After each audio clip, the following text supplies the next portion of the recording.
I am scared as fuck of not eating enough fiber, and I don't know if you guys know this, but we are still currently in a fiber crisis. Not enough people, especially in the US, across the world by now, are not eating enough fiber in their diet.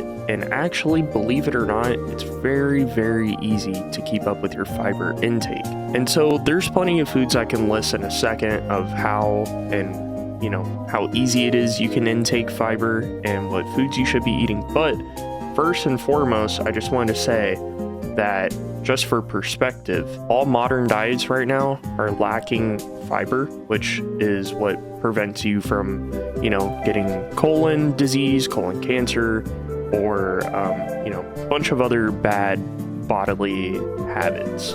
And so right now, experts recommend that you eat 25 to 38 grams of fiber on a daily basis.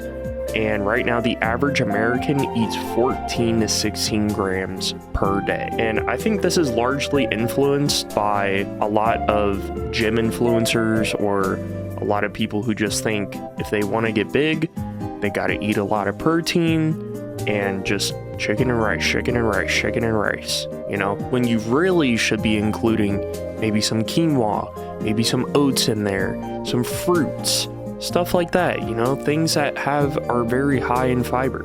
Lots of greens as well. A lot of people are skipping out on their greens. And I know everybody in the world hates eating their greens, me included, sometimes. It depends what we're eating, but it's super, super easy to include it with a lot of your meals and you wouldn't even know it's in there. And there's been a lot of studies of daily fiber intake, being linked to the risk of colorectal cancer and also, prostate, lung, ovarian cancer as well, which, all not great things. All not great things. And I'll be honest, I think I was part of the big group who wasn't eating enough fiber. Especially during college, maybe more so during high school, but especially during college, I don't know what happened, man. I mean, especially during high school, I just did not eat my greens enough. I snacked a lot. I didn't take my health that seriously because you're a kid, you're young, it doesn't matter. The older you get, you start learning, opening up your mind a lot more about these risks. And this is one of those things that I've always been terrified of just being sick. Something that scares me a lot personally is death. Young. I don't want to die young. And I don't want to be too old either. But I want to be able to live at least a decently healthy lifestyle where I can be around for my nieces and nephews to grow up and be old and see their kids, because that's something I'm interested in. And I want to be able to outlast, things that I can avoid in the future. And if I can't avoid it, I want to do everything in my power to be as healthy as possible so that if this thing were to come around, if I were to get very sick, I know I can fight it because I'm healthy enough. I don't have to worry about the surgery going wrong because I'm healthy. And it's terrifying, you see a lot of people go under surgery, a lot of people get sick, and they're already not taking care of their body, and there was a minor complication during surgery, and now it's a life-altering injury. Or, some type of situation comes up, and now, you're permanently damaged. And you got to work around that. There's plenty of people who have gotten weird infections, blood clots in their system, and they got to get a body part cut off, and you end up losing a lot of that stability, and you got to work all your muscles to be able to lift yourself up or be able to use your body on a daily basis. It's difficult, man. So just so you guys know, it is extremely easy to avoid this. Just eat some fruit, some greens, some oats. Quinoa is one of my favorite things to mix in. If you're gonna have a salad or even some meat and rice, just toss some quinoa in there. You won't even taste it. And actually, it makes the texture a lot better. It's a little crunchy. It's also very cheap to eat quinoa. It's very cheap. And all you're looking for is about 20 grams of fiber. It's all you really need. which is, I'm not gonna lie, it is basically nothing. It really is. I don't know what type of food y'all usually eat. I'm a big fan of like mixed bowls, kind of like Chipotle bowls, for example, even though they're super overpriced and expensive. Do not go and eat at Chipotle. Okay, you can make a Chipotle bowl at home. I know it's boring, but I swear to God, it's so easy, man. I'm trying to save y'all money, but just go and buy a pack of chicken breast, get you some spinach, some quinoa, some rice, and some Chipotle adobo sauce, and then, you know, maybe a little bit of some carrots as well. And you mix all this together, maybe some avocado for some healthy fats. And once you mix this up into a bowl, I promise you, man, you're gonna be eating this shit like crack. And even if you don't work out, okay? I don't like working out. I still have an issue going to the gym.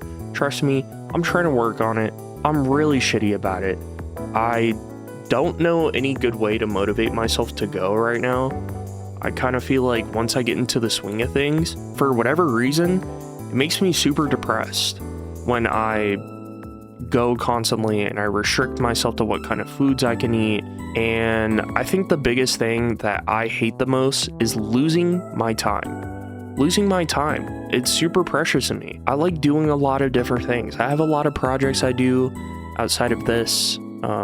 And even in my life, you know, I gotta make time to do the dishes, laundry, clean the house, take care of the cats, grab things for the cats, grab things for the house myself. Whenever I have to make time to do all that, and I still have to make time to go to the gym, is super difficult. And that's something that, you know, I just talked about. I want to live a long time, a long age. Well, buddy, you gotta get in the gym.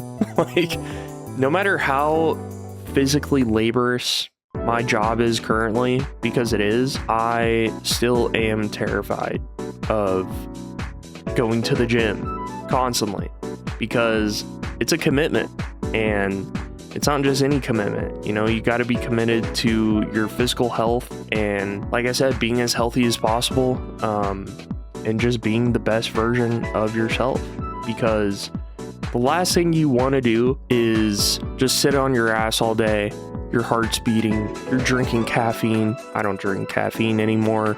By the way, too much caffeine is really bad for you, but I don't drink energy drinks. You know what I'm saying? Like, I try to take care of myself in other ways, but I am terrified of, like, doing that boring ass task, going to the gym, feeling like I'm tired as fuck all the time, and I don't know how to get over it. It's like the existential dread of I'm getting fit, right?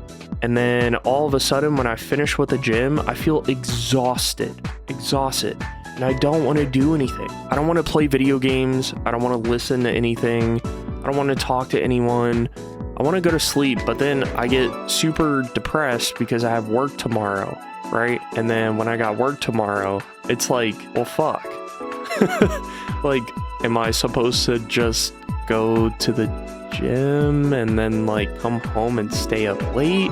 Do I go to bed way earlier now? You know, like, I guess it just sucks, is what I'm trying to say. Being an adult sucks. Having to go to the gym, thinking about doing all this stuff sucks, but you got to do it, man. I guess if you really care about your life and you care about your old health, your old health and your old age, and you want to live long, then get in the gym. But who am I to say, you know? I give probably some of the best advice, but I don't follow any of it sometimes.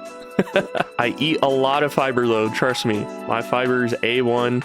I do take, this is TMI, but I do be on that toilet a lot, okay? I know my fiber's good. I know I eat a lot of salads, a lot of greens, so I'm good. But if I could just fix going to the gym somehow, if y'all have any recommendations on ways that I can get in there, get better, please let me know. Because there was a point in 2021, about 5 years ago, maybe 2022, I would say specifically, I was in the best physical shape of my life. I, no joke, went to the gym 6 months straight, 5 days a week. I never missed a day. I went on weekends, I went on weekdays, I was working 12-hour shifts, but all I was doing was going to the gym, I would stay up till 2 a.m. playing League every night and go to bed, wake up for work, get 4 hours of sleep, do it all over again. And I was exhausted, but I was doing it every single day. But I tell you what, I drank a shitload of caffeine, drank a shitload of protein shakes, and I definitely felt full all the time. I felt like shit sometimes. But during this time, when I was working out, at the end of the 6-month period, the reason why I stopped all of a sudden was not for any other reason besides I hurt myself. I fucking hurt my shoulder. It was specifically my rotator cuff. I was doing bench press and I had someone spotting me at the time because I was starting to hit bigger weight. At the time, I think I was hitting 195, maybe 200. And the guy that was spotting me turned his entire body to go look at someone or talk to someone. And when I came down with the bench press, it came down on my right side and I was trying to catch myself, you know, so I wouldn't fucking die. You know, I know the better option would have been to just let it roll on my chest, but I had a fucking spotter, man. I thought he was gonna let me go to failure and then catch it, but he never did. So I had to bring it down on my right side, roll all the weights off, because thankfully I didn't have any clamp there. But yeah, the guy did eventually turn around, grab the bar, pulled it up, was like, "I'm so sorry, man, my bad, blah blah blah." It's like, bro, what the fuck? And during this bench press, I felt my right shoulder pop. It was horrible. I knew something was wrong. I tried to finish another workout and I couldn't even do it. I was trying to do chest extensions, or like, you know, chest cable flies, if you will, and I just couldn't do it. I actually literally couldn't move my shoulder up any higher than, like, I would say like maybe my nipple length. And I remember trying to drive my car. It fucking hurt. I re-injured it again when I moved up north, and since then I have just been hella demotivated because I was the most motivated I was ever working out. And you're probably wondering what motivated you so hard to go and work out. I'll be honest, I think I knew I was so close to being in peak physical shape. Like, I had the best metabolism. I was pretty skinny. I knew all I had to do was put on some weight and just keep going to the gym, which I did. And I built everything out. And now I kind of just feel like a fucking tubby, you know? Like, I'm not strong, but I'm not, I guess, I don't know. I just feel like I just have like flabby ass arms and a body, and maybe that's okay, you know? Like, I don't know. I obviously am expressing a lot of regret, you know, of not staying in that shape, but I do hope eventually I can get back. And like I said, if y'all have any tips, leave them down in the comment section below, because I'm not a fan of my body right now, but I'm hoping I can get back to that peak physical shape. I know some of you are some gym rats, and you know, like I said, I don't know what could motivate me to go. If I can set up a system of like, hey man, you know, if you go to the gym today, you will have X amount of time to play video games. Here's where your video game time could be. And maybe that's something I gotta start setting up for myself. So yeah, eat your fiber, go to the gym, live a long life, stay happy, stay healthy. I love you guys, and I will see you tomorrow. Peace.